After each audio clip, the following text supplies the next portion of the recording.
سابق فوجی صدر جنرل ریٹائرڈ پرویز مشرف خود ساختہ جلاوطنی اور طویل بیماری سے نبرد آزما رہنے کے بعد آج دبئی میں وفات پا گئے۔ ان کی عمر لگ بھگ 79 برس تھی۔ اگر ان کی زندگی کا احاطہ کیا جائے تو اسے مجموعی طور پر 2 حصوں میں تقسیم کیا جا سکتا ہے، یعنی ان کا دور عروج اور منصب صدارت سے فراغت کے بعد شروع ہونے والا دورہ زوال، جس کے دوران ان کی وفات ہوئی۔ سابق صدر پرویز مشرف کے زوال کا آغاز تو اس وقت کے پاکستان کے سپریم کورٹ کے چیف جسٹس افتخار محمد چودھری کی برطرفی کے بعد ان کی عدلیہ سے محاذرائی کی شکل میں شروع ہوا، مگر بعد میں فوج اور امریکہ کی طرف سے ان کی حمایت کا خاتمہ اور سیاسی میدان میں ان کی تنہائی اقتدار پر ان کی گرفت بتدریج ختم ہونے کا سبب بنے۔ مشرف کا اقتدار سے نکلنا ہی ان کے زوال کا عروج تھا، لیکن عملی طور پر پرویز مشرف کا زوال ان کی سیاست میں دوبارہ آمد کی کوشش، آئین سے غداری کے مقدمے اور جلا وطنی سے بھی جڑا ہے۔ وہ شخص جس پر اقتدار کی دیوی 8 سال تک مہربان رہی اور جس کی آنکھ کے اشاروں سے بڑے بڑے فیصلے ہو جاتے تھے، اس نے غداری کے مقدمے سے بچنے کے لیے جلا وطنی موذی مرض کا مقابلہ کرتے ہوئے گزار دی۔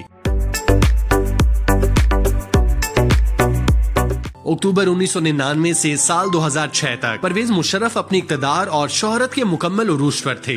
دہشت گردی کی جنگ میں مصروف امریکہ ان کی پشت پر تھا، فوج پر ان کی گرفت مضبوط تھی، اور یہ وہ دور تھا جس میں بظاہر ملک میں کوئی پتا بھی ان کی مرضی کے بغیر نہیں ہلتا تھا۔ وہ نہ صرف پاکستان بلکہ دنیا کے طاقتور ترین شخصیات میں شمار ہوتے تھے۔ پرویز مشرف نے اپنی طاقت کی رعونت میں وہ سب کچھ کیا جو انہیں ٹھیک لگا، پھر چاہے وہ بھگٹی کے خلاف آپریشن ہو یا پھر لال مسجد کارروائی۔ انہوں نے ہمیشہ خود کو ہی طاقت اور اختیار کا منبع جانا۔ جبکہ وہ بزور چشم شیر اقتدار پر براجمان ہوئے تو انہیں لگا کہ شاید طاقت کے بلبوتے پر کچھ بھی حاصل کیا جا سکتا ہے، پھر چاہے وہ اقتدار ہو یا پھر کچھ اور۔ پیسہ اور طاقت، یہ دونوں چیزیں ان کے لیے معنی نہیں رکھتی تھیں اور وہ انہی کے ساتھ ہی کھیلتے تھے۔ پرویز مشرف نڈر فوجی افسر کے ساتھ ساتھ انتہائی روبدار حکمران بھی ثابت ہوئے۔ جب وہ چاہتے کسی بھی افسر کو فارغ کر دیتے اور جب چاہتے کسی کو جیل میں ڈلوا دیتے۔ ان کے دور حکومت میں جو بھی ان کے خلاف فیصلوں اور سوچ سے اختلاف کرتا اسے جیل کی سلاخوں کے حوالے کیا گیا۔ پرویز مشرف طاقت کے نشے میں بدمست ہاتھی کی طرح دکھائی دیتے تھے۔ وہ مکے لہرا کر بھارتیوں کو بھی دھمکی دیا کرتے کہ ہماری طرف میلی آنکھ سے مت دیکھنا، نہیں تو تمہاری اینٹ سے اینٹ بجا دیں گے۔ پرویز مشرف اپنے وقت میں انتہائی بااثر اور اہم ترین سیاستدان بن چکے تھے۔ افغانستان میں ہونے والی جنگ میں وہ کلیدی کردار ادا کرتے رہے، جس کی وجہ سے امریکہ کی نظر میں ان کی اہمیت بڑھ گئی۔ یہی نہیں، عرب ممالک میں بھی پرویز مشرف کو پروٹوکول دیا جاتا تھا، وہاں انہیں شاہی مہمان کی حیثیت سے ٹریٹ کیا جاتا جو ہر حاکم کے حصے میں نہیں آیا۔ یہ پرویز مشرف کی قسمت کہیں یا کچھ اور، انہوں نے اقتدار میں آ کر وہ سب کچھ کیا جو کرنا چاہتے تھے۔ کچھ تو انہوں نے اپنی خواہش کے مطابق کیا اور کچھ اپنی طاقت کے بلبوتے پر، لیکن وہ یہ بھول گئے کہ ان کے ہاتھوں میں صرف ایک ملک کے اختیارات ہیں۔ ان اختیارات کا سرچشمہ تو اللہ کی ذات ہے۔ پھر اللہ نے پرویز مشرف کو دکھایا کہ اصل حاکم کون ہے۔ پرویز مشرف 2013 میں ملک کی خدمت کرنے کے جذبے سے وطن واپس آئے، لیکن انہیں التوا کیسز کی وجہ سے گرفتار کر لیا گیا۔ تاہم بیک ڈور ڈپلومیسی اور گیو اینڈ ٹیک کی بنیاد پر وہ عدالتی کارروائی سے بچ گئے اور 2016 میں انہیں فوجی گارنٹی پر علاج کے لیے دبئی بھیج دیا گیا،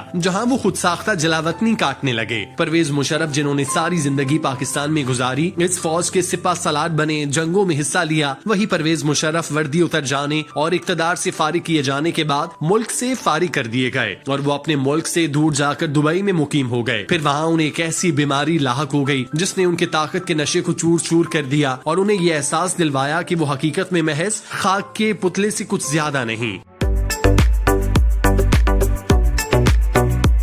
پرویز مشرف ایمیلوئڈوسس نامی بیماری میں مبتلا تھے۔ برطانیہ کے صحت عامہ کے ادارے NHS کے مطابق یہ بیماری نسل در نسل منتقل نہیں ہوتی اور اس میں اعضاء اور ٹیشوز میں غیر معمولی پروٹین بننا شروع ہو جاتی ہے۔ اس کی وجہ سے اعضاء کی ناکامی کا خطرہ ہوتا ہے۔ اس بیماری کی علامات کا تعین اس بات سے کیا جاتا ہے کہ ایمیلوئڈ پروٹین کن اعضاء پر اثر کر رہے ہیں۔ اکثر افراد میں اس بیماری کے بعد پروٹین گردے میں بننا شروع ہو جاتے ہیں، جس سے کڈنی فیلئر کا خطرہ ہوتا ہے۔ پروٹین اگر دل میں بننا شروع ہو جائے تو اس سے پٹھے سخت ہو جاتے ہیں اور جسم میں خون کی گردش متاثر ہوتی ہے۔ NHS کی ویب سائٹ کے مطابق جگر، تلی، نظام عصبی اور ہاضمے میں بھی یہ پروٹین جمع ہو سکتے ہیں۔ اس بیماری کی سب سے عام شکل AL امینڈوسس کی علامات میں چکر آنا، ہاتھ پاؤں سن ہو جانا، متلی اور آسانی زخم بن جانا شامل ہے۔ NHS کے مطابق امینڈوسس کا کوئی علاج نہیں اور اس پروٹین کو براہ راست نکالا نہیں جا سکتا، مگر ایسے طبی طریقے موجود ہیں جن میں علامات کا علاج کیا جاتا ہے